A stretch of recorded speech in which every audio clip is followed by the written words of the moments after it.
Hey everyone, welcome back to the Break Vape podcast, episode 49. I am your host, Tami Ernst, and today we are going to dive right into my thoughts on the topic of cigarettes versus vaping. Now, I hear a lot of chatter and buzz about this in the industry as I coach people, and I will just let you know right now, there is not a ton of proven research yet just because vaping is so new. And I have a lot of personal thoughts around vaping and cigarettes and how they correlate. So let's just start thinking about it. Did you know that, first of all, you or the person that you are hoping will quit vaping can really get some valuable help sooner than you think? It's easy. Just head over to www.breakvapes.com. That's breakvapes with an S.com, and schedule a free strategy session to have all of your questions answered about what we offer here at Break Vape. Now, how many of you guys listening who vape now used to smoke cigarettes? Raise your hand, not if you're driving. Now visualize hundreds of thousands of hands being raised worldwide because so many of us have been there. Now take another second to try and remember and visualize the very first time you ever smoked a cigarette. What comes up for you? I remember being pretty young. Do you remember the pros and cons of cigarettes? I can think of a few as an example. A pro for me used to be that smoking cigarettes was kind of like an invisible social handshake, right? If I asked someone for a light or to bum a cigarette, it usually struck up a conversation and then I had a smoking buddy. Did you guys ever do that? I actually used to think that it was quote unquote good karma to bum and let bum in the cigarette cycle. But I also remember the cons, mainly how stinky and smelly cigarettes were. That smell, it would be in my hair, my clothes, my skin, my car. That smoke, you guys, and actually vape smoke, by the way, has third-hand smoke. This is a real thing. It permeates the air and gets absorbed into surfaces around it. I actually did an entire episode with an amazing guest on my show, back on episode 24, called Second and Third Hand Vapor with Stephen Barth. If you haven't heard of third hand smoke, or if you just want to refresh your memory, go listen to this episode again after you check out my website and see what comes up for you. So those pros and cons that I remember personally, I just want to reflect on them for a minute and have you do the same. What were your pros? What were your cons? Did you used to smoke cigarettes? And were you transitioned into vaping?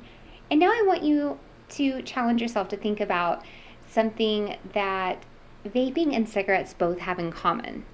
And I think there's a lot of miscellaneous and obvious answers to this question, but for today's purposes, the one that I want to highlight is that what I think vaping and cigarettes have in common is that eventually, in some point in time, smoking stops becoming social, and it becomes a habit that you do by yourself, right? It becomes an addiction because your brain physically develops nicotine receptors as you are introduced to having nicotine in your body. And this is what I think, guys. I think Big Tobacco did everything they could to make sure that they profited from creating and keeping us all hooked to their products, especially after cigarette smoking became and remains the number one preventable cause of death in the United States. And according to the World Health Organization, it kills more people than AIDS, malaria, and tuberculosis combined. Wow, I just think about this topic so often because of the work that I do when I'm coaching clients. A lot of us used to smoke cigarettes and then switch to vaping because we were told that it is a healthier alternative to cigarettes. And this was after Big Tobacco started to forecast and see, in my opinion, that they're going to have a really big drop in the amount of people who were smoking cigarettes. In short, they were losing their customer base and needed a new revenue stream. Open vaping. You guys, I remember being told and actually believing for a very long time that vapes just contained water vapor and that they were harmless. How many of you can relate? And wouldn't that have been great just to be able to switch from deadly cigarettes to harmless vaping? Yeah, that's every person's fantasy that is addicted to smoking come true. So, here are my thoughts and my opinions on the matter. Like I said at the intro of the episode, there is not a whole lot of hardcore data yet to back it up, but please use your common sense, do your own research, and just go down this rabbit trail.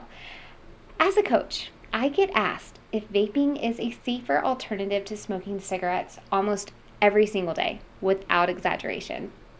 And as I share my thoughts with you, I want you to get inspired to start doing your own research and see if you have any of the same thoughts that I do. For instance, I think that number one, typically one vape pod or cartridge will have around the same amount of nicotine as a pack of 20 cigarettes. And a lot of typical vapors will go through more than one pod or cartridge a day because it is so accessible. Number two, vapes have different types of chemicals in them than cigarettes do. And when they are inhaled, they are creating a brand new type of death due directly to vaping called EVALI, which stands for e-cigarette or vaping associated lung injury. Number three, vapes are flavored in a much tastier way than cigarettes are, right? So our choices between menthol and regular have gone through the roof, which just makes them so much more accessible, easier to do, and wanting us to smoke them more often. Number four, I think that vaping is so much more damaging to mental health than cigarettes are because we are getting higher concentrated amounts of nicotine basically whenever we want because vapes are so easy to hide.